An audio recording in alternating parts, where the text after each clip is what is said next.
My husband just gave me a 4-leaf clover. He can find 4-leaf clovers anywhere just by looking at the ground, while the rest of the world cannot do so because it's in his belief that he can do it. Now, I want to give you a simple process. I want you to take a sheet of paper and in that sheet, divide it by 6 columns. In the first column, I want you to write out your belief. For example, maybe your belief is that things don't work out for me. In the second column, write out where did I pick up that belief from? Of course, I picked it up from my experiences where things did not work out for me in the past. So let's call it past experiences. On the third column, write out, does this have to be my life forever? Is it written somewhere in the universe, in some planet, on some stone, that for me, this is going to be how it's always going to be forever? Well, probably not, right?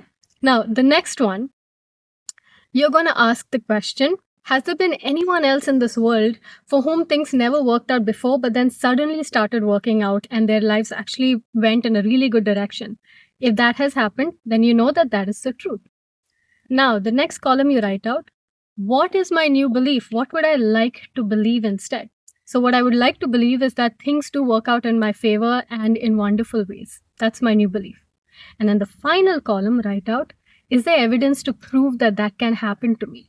Has there ever been times in my life where things have worked out for me? Has there been times in other people's lives where things did not work out, but eventually it did work out? If it happened to other people, it's likely that it can happen to me as well. So now, your new belief is that things can happen for you in wonderful and beautiful ways. And now for 21 days, you're going to practice that new belief again and again with the evidence that since it's happened to others, it can happen to me. Or I've had that experience once before, therefore it can happen to me again.